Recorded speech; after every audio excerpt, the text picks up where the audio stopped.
साल 2008 देश में मिडिल क्लास फैमिली को रतन टाटा ने नैनो कार का तोहफा दिया था। याद है आपको? मिडिल क्लास को दुनिया की सबसे सस्ती कार देने का सपना देखा था रतन टाटा ने।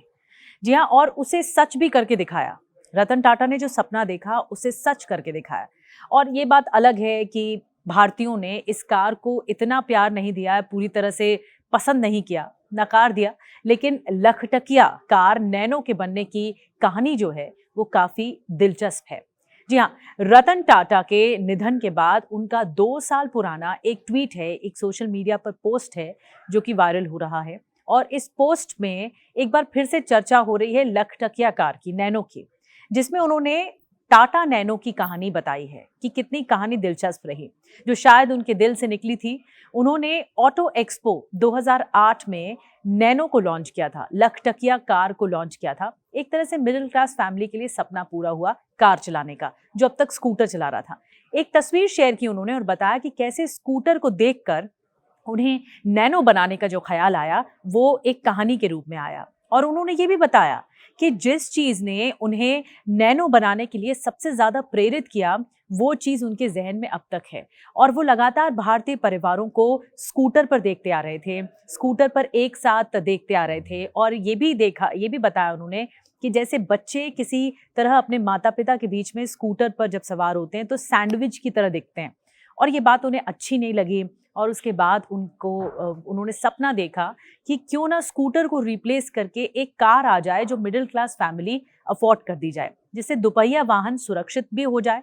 और यही बात उन्हें प्रेरित कर गई, इंस्पायर कर गई। इसके बाद उन्होंने सोचा कि क्यों ना ऐसा किया जाए कि दुपहिया वाहन सुरक्षित तो हो, लेकिन एक ऐसी अफोर्डेबल कार उनके पास आ जाए कि अगर दुपहिया वाहन नहीं तो 4 पहिया वाहन भी लोग चला सकें, खास करके मिडिल क्लास फैमिली जो बहुत ज्यादा लाखों रुपए खर्च नहीं कर सकती। इसीलिए आया ड्रीम प्रोजेक्ट नैनो। कई चुनौतियों का सामना नैनो को करना पड़ा, विशेष रूप से सिंगूर में। आपको याद होगा भूमि विवाद को लेकर ये मामला काफी अटक गया था, लेकिन बाद में फिर उन्हें साणंद में, गुजरात के साणंद में एक प्लांट मिला और उसके बाद ये प्लांट शिफ्ट किया गया, प्रोडक्शन जारी रखा। तो ये नैनो बनने की कहानी थी, नैनो सामने लाने की दुनिया की कहानी थी। व्यावसायिक रूप से नैनो को उतनी कामयाबी नहीं मिली जितनी टाटा ने उम्मीद की थी, रतन टाटा ने। लेकिन वो उनका ड्रीम प्रोजेक्ट था, ये ड्रीम पूरी दुनिया के सामने आया। और इसी ड्रीम की वजह से हम उन्हें याद भी करते हैं कि उनका ये योगदान ऑटोमोबाइल सेक्टर में बहुत बड़ा रहा, प्रेरित करने वाला रहा। जो सामने आया है वो बहुत ज़्यादा शानदार रहा। लेकिन देश के मशहूर उद्योगपति रतन टाटा का जाना देश के लिए एक बहुत बड़ी क्षति है, जो आम व्यक्ति भी महसूस करता है। इसलिए आप देख रहे होंगे आम व्यक्ति का जो जमावड़ा है उनके अंतिम दर्शनों के लिए जुटा। टाटा नमक से लेकर देश के इंजीनियर बनने तक रतन टाटा देश के रतन टाटा को महसूस करता है और उनकी विरासत और समाज में उनके योगदान को याद करता है।